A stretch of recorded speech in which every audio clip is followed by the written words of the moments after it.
São cada vez mais países que, como Alemanha, Brasil e Suécia, incluem sustentabilidade alimentar em suas políticas alimentares e guias educativos para o consumidor. Esses são, de acordo com tal instituição, alguns dos benefícios da dieta sustentável. Ele atua contra a mudança climática.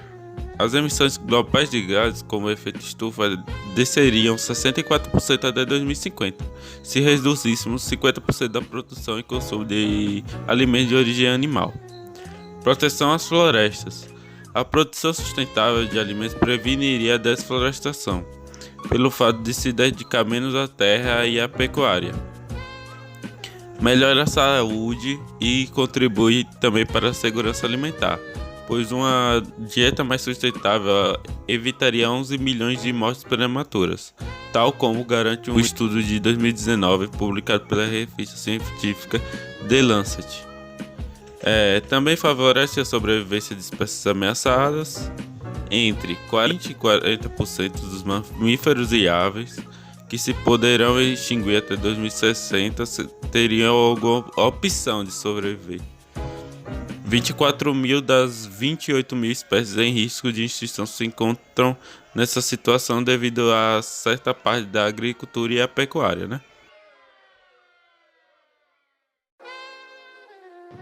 A produção de alimentos deixa um sabor bastante amargo na natureza.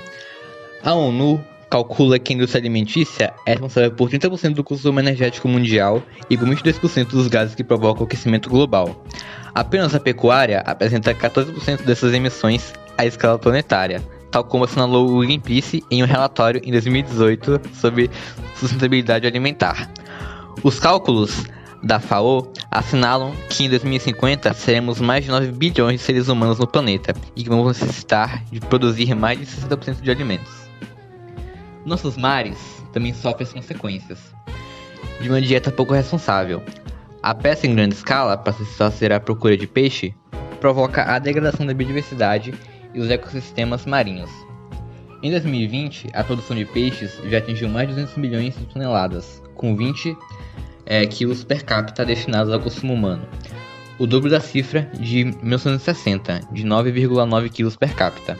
Isso significa que 64,6% das espécies são sustentáveis no ecossistema marinho.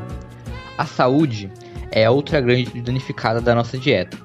O sistema alimentar em vigor é prejudicial e doenças como a obesidade aparecem vinculadas ao consumo de produtos de origem animal, cereais, refinados e açúcar.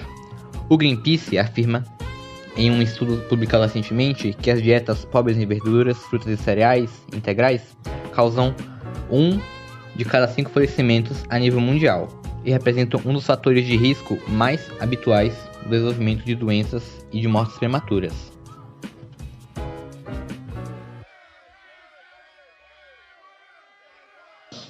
Nos dias atuais, os pais travam uma batalha contínua para proporcionar uma alimentação um pouco mais saudável para seus filhos, mesmo que essa seja uma luta difícil diante da indústria de alimentos que joga pesado com o lançamento de novos produtos no mercado.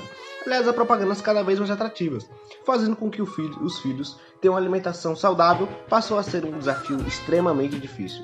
Bom, refletindo acerca dessa problemática, me fez relembrar de como uma parte considerável das comunidades indígenas tradicionais, em particular as indígenas da região do Baixo Rio Xingu, fazem para que as crianças tenham consciência de que determinados alimentos não devem ser consumidos por elas. É lógico que são realidades e contextos distintos, mas podemos aprender um pouco na forma de como lidam com as restrições de determinados alimentos para as crianças. Nas reuniões e atividades festivas, são relatadas pelos mais velhos histórias e mitos que revelam as consequências advindas de quando se ingere alimentos que são considerados proibidos para determinadas faixas etárias, como por exemplo, a castanha e o amendoim, que só pode ser comido depois que a criança estiver andando ou se não estiver com tosse, gripe ou febre.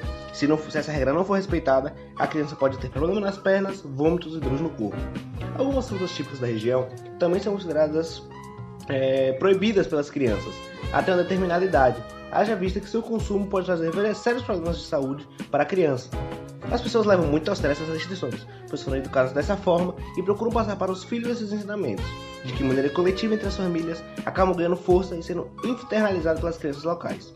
Os pais, mesmo depois de adulto, também seguem as regras que restringem o consumo de alguns alimentos, como carnes de aves e de pequenos animais, que segundo a tradição cultural pode fazer mal a eles e seu filho. e assim criando uma tradição alimentar contínua que pode ser tanto benéfica quanto maléfica.